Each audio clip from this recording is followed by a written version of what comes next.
When you're younger, you like to think that you can't die, but you always can, and it can happen very suddenly. My name is Devin. I'm in 7th grade. Gavin is my oldest brother. I loved him while he was here, and I wish he were here again so I could love him some more. My name is Joan Schrank, and I am Gavin's maternal grandmother. He thought of Oklahoma as being his home, that the university was his home. Name is Charles Short, and I'm Gavin's paternal grandfather. Gavin and I were really close, and I would have to say that I think, at least until he went away to college, I was probably the person who got him the best, understood him the best. My name is Beth Short, and I am Gavin's mom. You tend to see your kids as kind of immortal. You know, you don't expect to lose one of your children, before you yourself die. My name is Alan Short, and I am Gavin's father. Can I describe Gavin? No. Gavin is smart. Gavin is funny. Gavin is super happy to help people. He's also a little awkward, a little socially kind of loud. He enjoys sharing the things that make the most sense to him with other people, or the things that are most important to him. Very smart, very gifted when it comes to math and numbers. The first thing that comes to mind is focused. He became an Eagle Scout in 2020. He was a really smart person. He could be hard-headed and difficult at times. He's right there. Loving. Loud. Smart. Gavin was very smart. I would describe his personality as a little innocent, partly because of the Asperger's or autism. You know, he had a certain naivety about himself, when it came to social interactions. When Gavin was little, it was kind of challenging because even though I was a elementary school educator, that was my major in college, I knew a little bit about child development, and Gavin didn't exactly follow the pattern. It was a little difficult when he was young. There were lots of tantrums. But once we kind of figured out that Gavin needed to have some control over his environment or some ability to understand his environment better, it got easier to parent him. Oy. Raising Gavin was hard, especially when he was younger. For as much as Mom did a great job with Gavin, I kind of feel like I was like the opposite. I did not do very well with Gavin. When he would not want to go along with something, I would get upset. Another thing that I remember today was how when I would be driving with Gavin in the car and he was in the back seat, how he would always tell me I was either going above the speed limit or I was going too fast. I mean, he was this kid, maybe 5 years old, looking over my shoulder and knowing that I'm going above the speed limit. Sometimes on road trips he would plan out the whole trip ahead of time. He was telling us where to go, essentially don't listen to our GPS. I think in some ways, having had Gavin first ultimately made me a better parent. I've had to learn to become a lot more flexible. When he was diagnosed with autism, he was 3 years old. He already had some speech delays and things like that. But when we went in to have the diagnosis considered, there was a pediatric neurologist that observed him for about 30 minutes, talked to us for about 30 minutes, and then his exact words were, as I recall it, yeah, I'd put his behavior on the autistic spectrum, but his expressive language is so good that he'll probably outgrow it.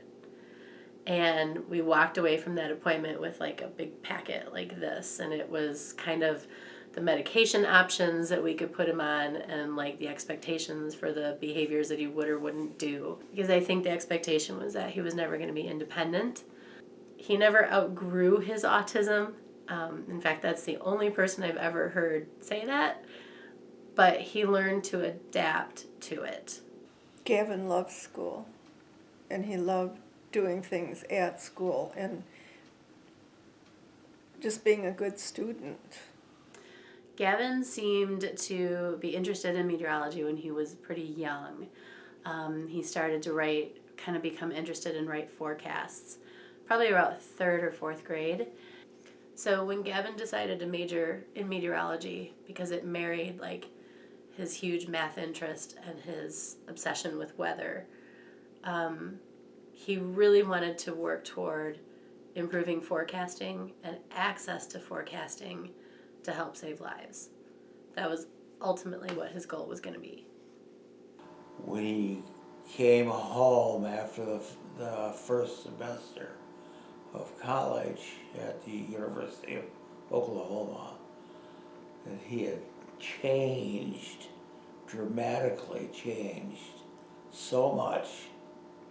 For the first time in his life, I think he had some real true friends.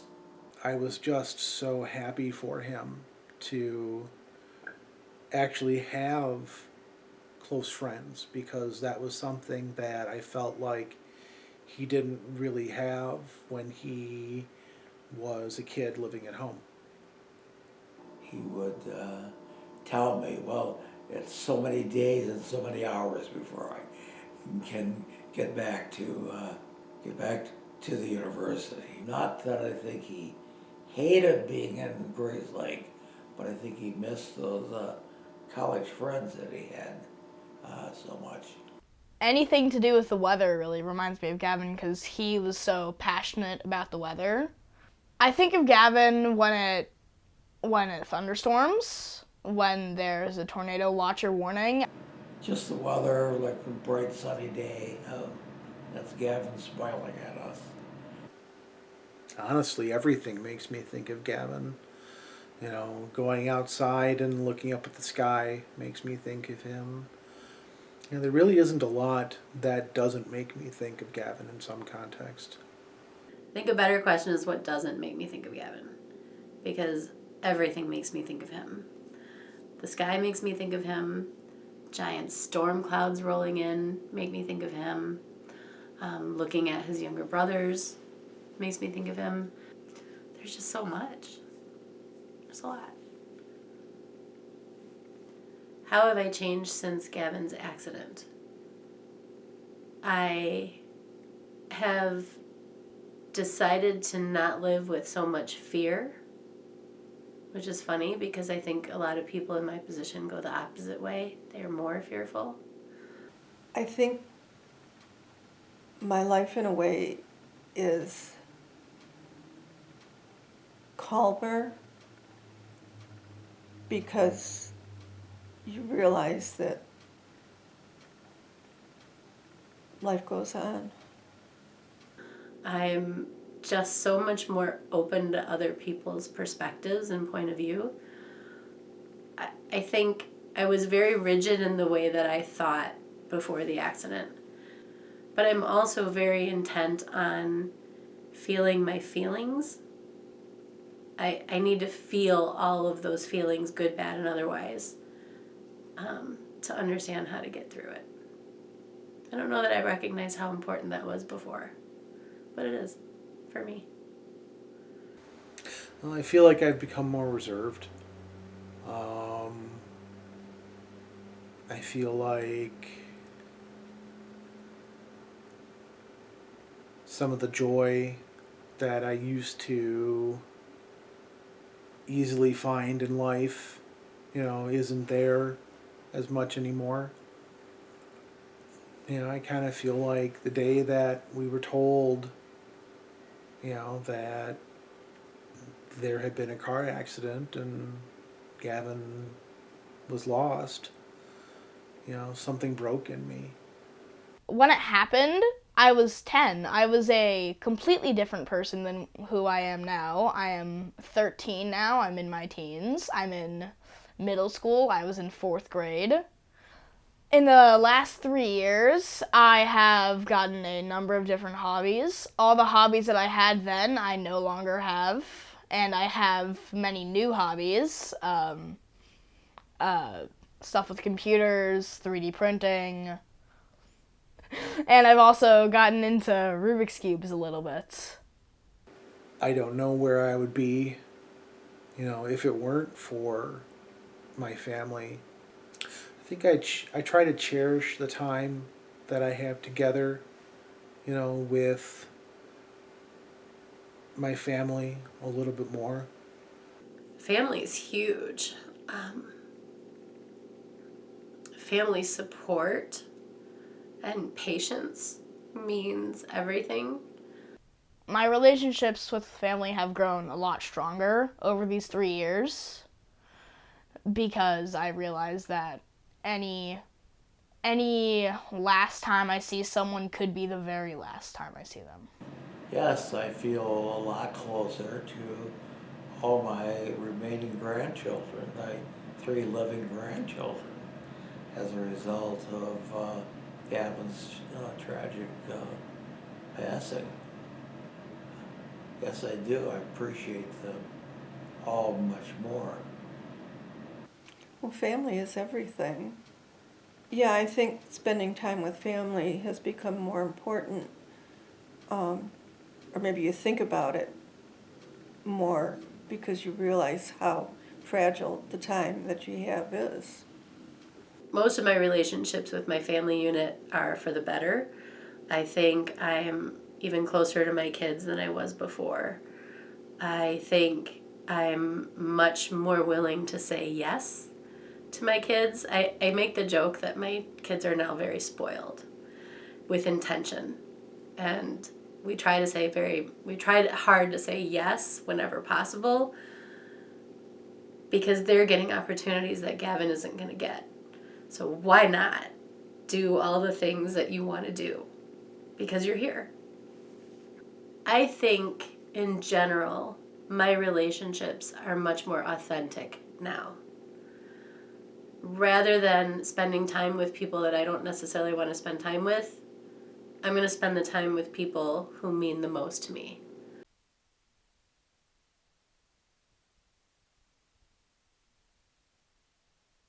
The day of service is a day that just allows us to celebrate the kind of person that Gavin was.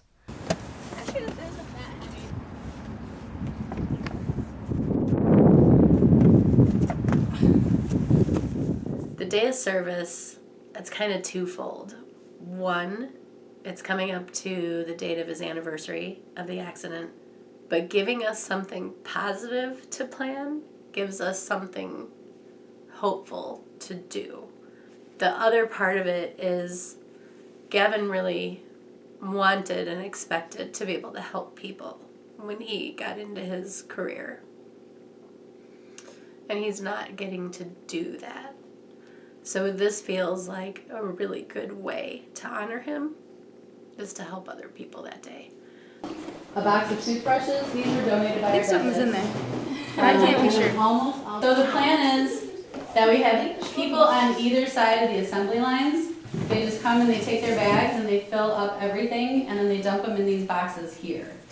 So while people are doing that, at the beginning there's still some things that need to get sorted.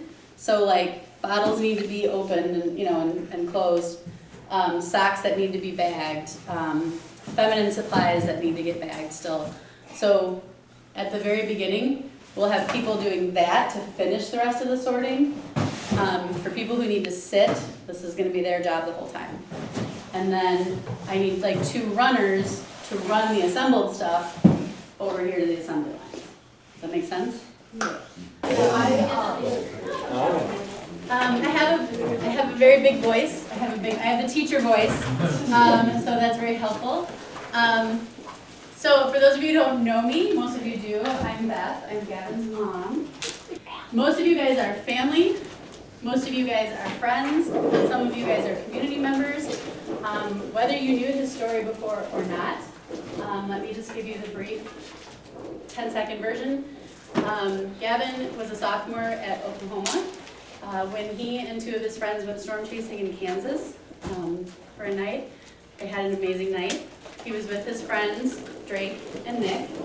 Drake's parents are here too, by the way, Tammy and Doug. They came up here from Evansville to join us for today. They had an amazing night of storm chasing. They caught a tornado. It was Drake's first. I think it was Gavin's 13th-ish. And in fact, at about 10:40 that night, Drake called home to talk to his parents to tell them they pulled over at the side of the road for bad weather. Tammy said, "Are you okay?" And Drake said, "I'm great. This is the best night of my life." And 40 minutes later, they were gone in an accident. So, Gavin and all of his friends, first of all, they love math, they love weather, but why they went into meteorology for the most part was they all wanted to save lives. They wanted to make things better for forecasting, they wanted to be able to get information out in multiple languages, they wanted to reach different demographics so that people knew what was happening. Gavin and Drake didn't get to do what they wanted to do, to save lives. But that's why we continue that today, and we do this day of service each year, and we'll continue to do it each year as long as people like you continue to show up to honor them. And while these bags that we're making today might not necessarily save lives, it might be a lifeline for people who need it. So what we're making today are care packages for either migrant families or transient people, homeless people who just need a little bit of a helping hand. So that brings us to what we're doing today. Well, it's really touching, you know, that we get all these people who come out, you know, some who may not have ever even met him, you know, but that they want to show their support for our family and the idea of what it is that we're trying to do.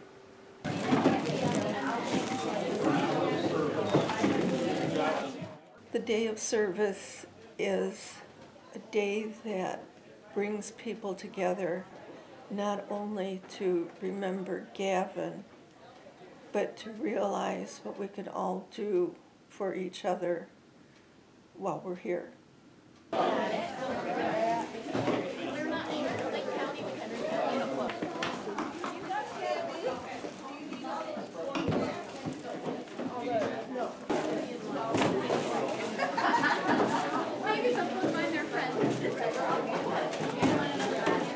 You know, everybody who comes to the day of service, you know, has some connection to Gavin.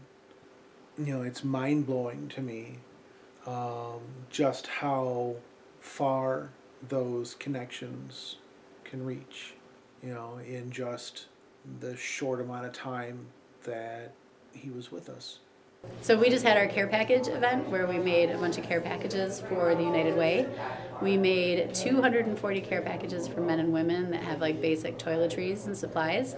And we made 40 literacy bags for people who have recently learned how to read, so with like notebooks and pens. And the great news is it got done super fast because we had a ton of help.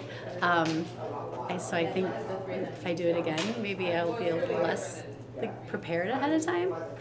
So it was really good. I feel really grateful that so many people came and helped us out, and it made quick work of everything. It went pretty well. It went pretty quickly. We were supposed to be there for 2 hours. We ended up being there for about 30 minutes when we were done. We had somewhere between 45 and 60 people come for the morning event. And then I think we're supposed to have over 170 at Feed My Starving Children. So right now we have a little bit of a break in between events, so we're going to go grab some lunch. Very, very important.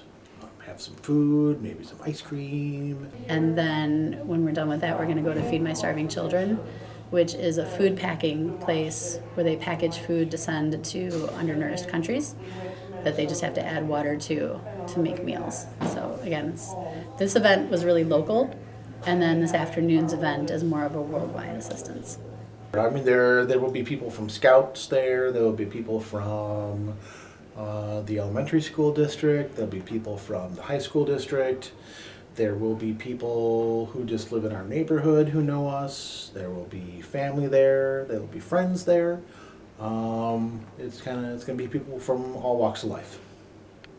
The most important thing we want to say right now is thank you for everyone being here. But I wanted to say one thing to you that I read recently that really stands out to me. Gavin was not able to spend the rest of our lives with us the way it was supposed to be. But we got to spend Gavin's whole life with him. And we're so very proud of him. And I talk about Gavin in the present tense because he hasn't changed. He is still the same person he was, whether he was standing right here next to me or not. He is still the same person. And we're so proud of him and everything he accomplished. This is why you are here. Around the world, somebody dies of a hunger-related cause every 4 seconds. Took me about 4 seconds to say that. Now, the good news is that number is going up incrementally every year because of the efforts of people like you. So thank you so very, very much for coming in here this afternoon and working with us.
I think that anyone who has siblings can probably attest to the fact that your age and like your birth order has a significant impact on your sibling dynamics, right? So Devin, since he's my younger brother, to me he will always represent energy, playfulness. He will always be the younger brother. Gavin, since he was older than me, specifically I don't think of him just as my brother. I think of him as specifically my older brother, right? I looked up to him because he represented all the phases that I was about to go through in my life. In January, by raw number of days, I became older than him. In March, I turned 20. And now, on this Tuesday, April 29th, I will have, simply by experience, outlived Gavin. As I finish my sophomore year, even though Gavin was lost 3 years ago, this is the first point in my life when I don't have someone to look to. But Gavin doesn't stop being my older brother. He will always be a figure that I look up to in character, in experience, in the way that he lives his life. And I hope to encapsulate some of those ideas in the way that I continue to live my life, in the way that I go forward, in trying to be one of those figures like Gavin, which we can all look up to. The day of service, it keeps him alive.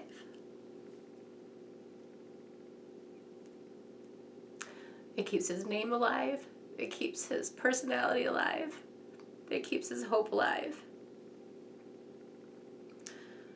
Because I think that's the biggest fear of someone who's lost a child, is that their child is going to be forgotten.